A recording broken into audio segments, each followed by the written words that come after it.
Indo British advanced pain clinic నొప్పి మాయం surgery దూరం ఫర్ అపాయింట్మెంట్స్ 9155515563. వంశీ పర్సనల్ లైఫ్లో చేసిన తప్పు ప్రొఫెషనల్ లైఫ్లో కూడా చేశాడు అని అంటే యాక్సెప్ట్ చేస్తావు? అంటే to some extent maybe it's true from others point of view, but నేనైతే every day in day out పని తప్ప వేరే ధ్యాస లేకుండే. నాకు పని చేస్తూనే ఉన్నా, మీరు అబ్జర్వ్ చేస్తే కూడా ఒక్కరోజు కూడా వీడియో రాకుండా లేదు. అంత ఈజీ కాదు కంటెంట్ క్రియేట్ చేయడం. సో పర్సనల్ లైఫ్ లో కూడా నేను ఏ తప్పు చేయలేదు. స్ట్రాంగ్ గా నేను నమ్ముతాను, నాకు చుట్టూ ఉన్న వాళ్ళకి కూడా తెలుసు.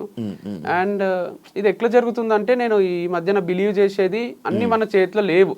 అంతా మనం రైడ్ చేసుకుంటూ పోయినా ఎక్కడి నుంచో ఏదో ప్రాబ్లం వచ్చి మనం సఫర్ అవుతాం అనమాట.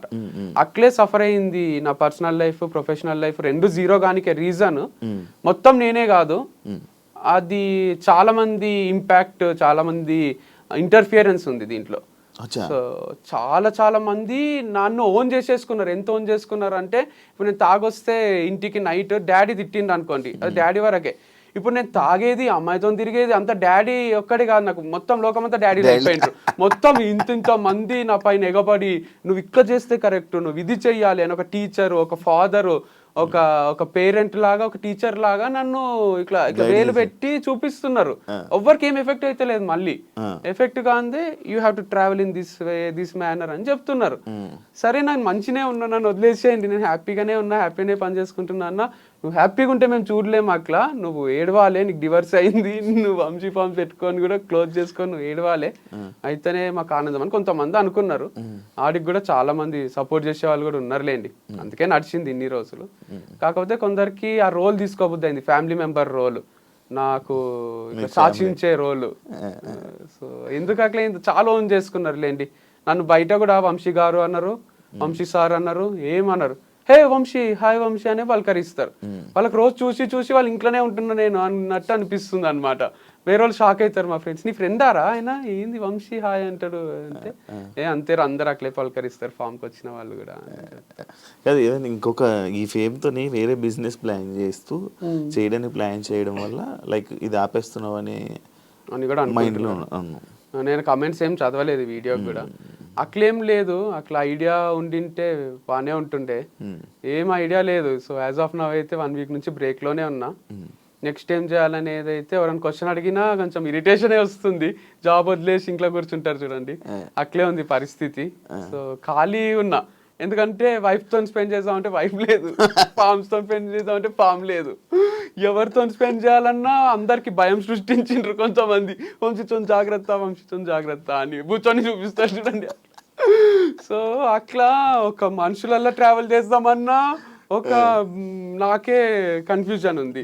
ఇంట్లో కూర్చుందామంటే డిప్రెషన్ వస్తుంది. సో ఇంటర్వ్యూ రూమే బాగుందని ఇంటర్వ్యూ ఇస్తున్నా. అందరినీ మోటివేట్ చేసే మీరు ఈ విషయంలో లైక్ ఇప్పుడు ఏదైతే మీ లైఫ్లో జరుగుతుందో అందులో ఫెయిల్యూర్ అయ్యారు, దీన్ని మీరు ఏం చెప్పాలనుకుంటున్నారు? దీంట్లో గ్రేట్ లైఫ్ లెసన్ ఉంది. నాకే కాదు, నా గురించి మాట్లాడిన వాళ్ళకి అందరిది ఒక చాప్టర్ లాగా తీసుకుంటే ఇంతకన్నా మోటివేషన్ ఒకటి ఉండదు. అంటే చెప్పాల్సిన అవసరం లేని మోటివేషన్. ఒక పర్సన్ హైలో స్టార్ట్ అయ్యిండు, మ్యారేజ్ వీడియోస్, మ్యారేజ్ అవి ఫుల్ వ్యూస్ వస్తుండే, మా ఫోటోలకు ఫుల్ లైక్స్ వస్తుండే. తర్వాత డివర్స్ అయినాక నువ్వు వేస్ట్ గా, నువ్వు అది ఇది హీరోలా చూసిన వాళ్ళే జీరోలా చూసిండ్రు. మళ్ళీ ప్రొఫెషనల్ గా కూడా అందరు హీరోలా చూసిండ్రు, లాస్ట్కి జీరోలా చూసిండ్రు. నేను ప్రొఫెషనల్ గా జీరో అయితే సెలబ్రేట్ చేసుకుందాం అనుకునే వాళ్ళు కూడా బాధపడ్డారు. మీరు కమెంట్స్ లో నాకు మా అన్న 1-2 చెప్పిండు, నన్ను బాగా నెగిటివ్ చేసి, నన్ను వీడు నాశనం అయిపోవాలి, వీడు అమ్మాయిలతో తిరుగుతుండు, అది ఇది అనుకున్న వాళ్ళు కూడా అరే మా వల్లనే ఏమన్నా క్లోజ్ అయిందా అని బాధపడుతున్నారు. అంటే దీంట్లో ఏముందంటే లెసన్, ఒక ఎంపైర్ కూలిపోవాలంటే వాళ్ళే తప్పు చేయాల్సిన అవసరం లేదు, చుట్టూన్న వాళ్ళ తప్పుల వల్ల కూడా దాన్ని కూల్చేయచ్చు. వెన్నుపోటు అంటారు కదా, సో ఇది ఒక పెద్ద వెన్నుపోటు లాంటిది. ఇది నన్ను నేను ఊరేసుకొని చచ్చిపోలే, నేను వెనుక నుంచి వచ్చి కుచ్చి చంపినట్టు ఇది. సో నన్నేం చేయలేక నా ఫార్మ్స్ ని చేసేసిండ్రు అని, అది కూడా హార్ట్ బ్రేకే. అంటే చాలా సెన్సిటివే ఇది, ఎందుకంటే లక్షల అప్పు ఉంది, అంటే చాలా అప్పు ఉంది. వాళ్ళందరూ అడుగుతున్నారు, వాళ్ళకి ఏం చెప్పాలో అర్థం కాదు, టైం తీసుకుంటున్నా. అండ్ దాంతోపాటు నెక్స్ట్ ఇన్కమ్ సోర్స్ ఏది లేదు నాకు, అందుకే ఇంత బాధపడుతున్నారేమో పేరెంట్స్ కూడా. అండ్ నా ప్లేస్లో ఉంటే వేరే వాళ్ళు సూసైడ్ చేసుకునే ఛాన్సెస్ ఎక్కువనే ఉండే. నేను బయటికి నవ్వుతున్నా కానీ చాలా సఫకేటింగే ఉంది. నేను ఎట్లా ఓవర్కమ్ చేసి ఇక బతకాలి కాబట్టి ఇంకా ఫ్యూచర్ ఉంటది కాబట్టి ఆ పాట ఉంటది కదా, కేర్ ఆఫ్ కంచెరపాలెంలో, రేపే టౌన్ చూడాలంటే నీవునికి ఉండాలి గాని, సో రేపేం అవుతుందో చూడాలంటే మనం ఉండాలి కదా. అందుకు గుండె ధైర్యం ఒక్కటి ఉంది, ఇంకేం లేదు నా దగ్గర. అసలు ఆస్తులు కూడా లేవు. ఆస్తులు అని ఉంటే ఒక 2 ఎకరాలు అమ్మేసి అందరికి తీర్చేస్తుంటే అని, ₹1 ఆస్తి లేదు, అప్పులు తప్ప ఏం లేవు. దాంతో పాటు నెగటివిటీ కూడా ఉంది. అవును, మరి ఈ నెగటివిటీతో మళ్ళీ వేరే బిజినెస్ చేయలేదు కదా. ఒకవేళ ఇది చేసినా కూడా మళ్ళీ అదే నెగటివిటీ స్టార్ట్ అంటే కంప్లీట్ లేదు కదా, 100/100 లేదు, 50-50 ఉంది. 50 మెంబర్స్ వంశీ హైలైట్ అంటారు, 50 మెంబర్స్ వంశీ వేస్ట్ గాడు అంటారు. సేమ్ బిగ్ బాస్ లా దాంట్లో ఉంటుంది చూడండి, కొంచెం అట్లుంది. యునానిమస్ గా లేదు. కాకపోతే నేను అంత క్లాసులలో అక్కడ యునానిమస్ చూస్తుంటే, కొంతమంది పిల్లలు ఉంటే 98 మంది సార్ హైలైట్ చెప్తాడని మంచి అట్లుంటుండే. కాదు, ఇప్పుడు నువ్వు ఏదైనా వేరే బిజినెస్ పెట్టావనుకో, మళ్ళీ ఇదే పోట్లు, ఇవే పాయింట్లు, ఇవే కామెంట్లు, ఇదే బ్యాడ్ చేస్తే ఏం చేస్తావు? అందుకే ఆలోచిస్తున్నా వెనకాలండి నడిపియాలా అని. నేను ఆన్ స్క్రీన్ రాకుండా దాచుకొని వెనకాల ముందు వేరే ఫేస్ ని పెట్టి వేరే హీరోనో హీరోయిన్ అట్లా చేయాలి. లేదా ఇదంతా వద్దు అనుకొని వేరే ఏదైనా జాబ్ చేయొచ్చు, లేదా ఇంకో వ్యవసాయం కనపడకుండా చేయొచ్చు. అంటే జాబ్ అంటే ఫ్లెక్సిబుల్ గా మనకు తగ్గట్టు ఏదన్నా నెలకు 5 లక్షలు ఇచ్చిండ్రు అనుకోండి, 8 గంటల జాబ్ ఉంది అనుకోండి, చేయగలను. అంటే అప్పులు తీర్చేంత వరకు చేసేస్తా.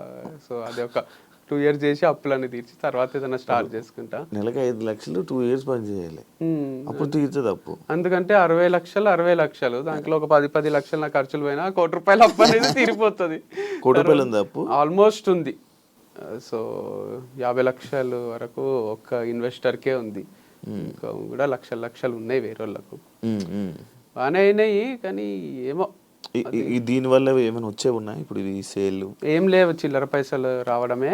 ఓనర్ ఒకటి ఏమైనా అడ్వాన్స్ తిరిగిస్తే అది హెల్ప్ అవుతుంది. 6 నెలలు అడ్వాన్స్ ఉంది వాళ్ళ దగ్గర. 1 నెల నేను ఇయ్యలేదు, ఇంకో 5 నెలలు ఉంది.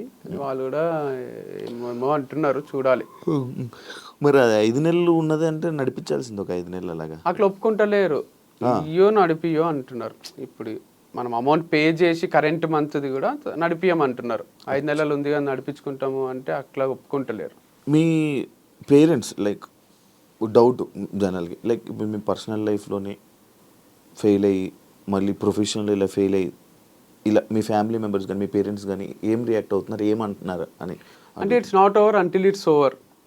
వాళ్ళకు కూడా తెలుసు వంశీ చాలా strong character, hill bounce back strongly అని అందరూ నమ్ముతున్నారు, జనాలు కూడా నమ్ముతున్నారు. ఎందుకంటే ఒక చాప్టర్ ఎండ్ అయింది. బుక్ అంటే ఒక చాప్టర్ కాదు కదా, 100 చాప్టర్లు ఉంటాయి. దాంట్లో ఒక చాప్టర్ ఎండ్ అయితే ఎండ్ కాదు కదా. కాకపోతే ఫెయిల్ అనేది కూడా ఫస్ట్ అంతా సక్సెస్, తర్వాత అంతా ఫెయిల్, మళ్ళీ సక్సెస్, మళ్ళీ ఫెయిల్, మళ్ళీ ఒకటి స్టార్ట్ చేసి ఈసారి ఇక ఫెయిల్యూర్ లేకుండా ఎండ్ వరకు దీన్ని తీసుకుపోవాలన్నమాట. ఏదన్నా మనం అనుకుంటే అవుతుందా? కాదు, కానీ అనుకోవాలి కదా. అనుకోకుంటే అసలే కాదు, స్టార్టే కాదు. కాకపోతే ఇది ఒకటి ఉంది గట్టిగా నాకు అర్థమైంది ఏంటంటే, నేచర్ ఒకటి ఉంది.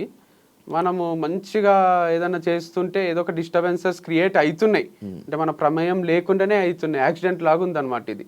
సో అట్లాంటి యాక్సిడెంట్లు చాలానే జరుగుతున్నాయి. అప్పుడు అనిపిస్తుంది, అరే దేనికోసమో ఏమేమో చేస్తున్నాం, అంతా క్యాల్కులేటెడ్గా బతుకుతున్నాం, కానీ ఏదో ఒకటి వచ్చి ఎఫెక్ట్ కొడుతుంది. ఏం చేయాలో అని కూడా ఒక్కొక్కసారి అనిపిస్తుంది. అంటే నిజంగానే దేవుడు ఉన్నట్టున్నాడు, పవర్ ఉన్నట్టుంది, నేచర్ ఉన్నట్టుంది, అది మనల్ని చూస్తుంటదేమో, దిష్టి తగులుతుందేమో. అందరూ మొన్న ఒకసారి సాంగి టెంపుల్ పోతే నాకు అసలు వీటిపైన పెద్ద నమ్మకం ఉండకుండే, చిలక జ్యోతిష్యం చెప్తారు కదా, ఆయన అది కార్డు తీసి చిలక జ్యోతిష్యం చెప్తున్నాడు. చూసి నాకు పెళ్ళైన విషయం చెప్తున్నాడు, నాకు డివర్స్ అయిన విషయం చెప్తున్నాడు, మీకు మళ్ళీ 2సారి పెళ్ళి అవుతుంది అంటున్నాడు. చాలా ఒకసారి అని అందం అనుకున్నా, వీడియో చూసి చెప్పాడు. అదే అనుకున్నా ఫ్యాన్, కానీ ఆయన అసలు చాలా ఏజ్డ్ పర్సన్ ఉన్నాడు, ఆయన ఏం గుర్తుపట్టినట్టు లేడు, వెరైటీ ఉన్నట్లేండి. ఆయన ఫ్యాన్ అయితే అర్థమైపోతుండే. ఆయన అదొకటే కాదు, ఇంకా వేరే కూడా నిజాలు చెప్తున్నాడు. ఇక ఇంది ఇంత పవర్ ఉంటుందా అంటే, వేరే వాళ్ళ పక్కన వాళ్ళ ఫ్రెండ్స్ అంటున్నారు దాంట్లో ఏదో ఫార్ములా ఉంటదంట, రాశులు అవి సరే. అది పోని మహాబలేశ్వర్ పోయినా, ఆడ చెయ్యి చూసి ఆయన నాకు ఎవరి వల్ల ప్రాబ్లమ్స్ వస్తాయి, ఏమైతుంది, నీ దగ్గర అందరు డబ్బులు ఉన్నాయి అనుకుంటారు కానీ నీ దగ్గర లేవు అని, north Indian palmist same Prabhas లాగా చెయ్యి చూసి మొత్తం చెప్తున్నాడు. ఇట్లా కళ్ళ కట్టినట్టు, నువ్వు మనసులో ఒక నంబర్ అనుకో, నువ్వు మీ అమ్మ పేరు అనుకో, ఏ నంబర్ అనుకున్నావు నేను చెప్తా అని, నేను మనసులో అనుకున్న నంబర్ అయినా బయటికి చెప్తున్నాడు. ఇక అంతకన్నా విచిత్రం ఉంటుంది. మళ్ళీ నంబర్ ఏదో 1 to 10 కూడా కాదు, 1 to 30 మధ్యలో ఒక నంబర్ అనుకో అని నేను చెప్తా అంటున్నాడు మనసులో. లిప్ రీడింగ్ లేదు, ఏం లేదు. అట్లాంటివి ఒక 5-6 విషయాలు చెప్పిండు ఆయన. అప్పుడు ఈ జాతకాల మీద దీని మీద ఇదంతా నిజంగా ఉన్నట్టుంది, వీళ్ళు చాలా పవర్ఫుల్లే ఉన్నారు. రాధేశ్యామ్ సినిమా తీసిండు కదా, అది నిజంగానే ఉన్నట్టున్నాడు అట్లాంటి ఫేమస్ పామిస్ట్ అని అనిపించింది. చేతి రాతలు తలరాతలు మంజునాథ సినిమాలైనా కనిపిస్తుంది చూడండి, ఇటు వస్తాడు నెక్స్ట్ అని. అట్లా ఉన్నారు ఆ పవర్ కనుక్కునేటోళ్ళు, ఫ్యూచర్ ప్రెడిక్ట్ చేసేటోళ్ళు ఉన్నారు అనమాట. పాస్ట్ చెప్తున్నారు, ఫ్యూచర్ చెప్తున్నారు వాళ్ళు. నీకు రాధేశ్యామ్ సినిమా నచ్చుతుందా? కొంచెం నచ్చింది, ఎండింగ్ అదంతా కూడా నాకు బాగా అనిపించింది. ఫ్లాప్ అయింది కానీ ఫ్లాప్ అయింది కానీ సమాజం యాక్సెప్ట్ చేయదు మనకి సినిమా నచ్చింది అంటే. యాక్సెప్ట్ చేయదు, కాకపోతే అది కొంచెం క్రియేటివ్ అనిపించింది. జిల్లు డైరెక్టర్ కదా ఆయన, రాధాకృష్ణ.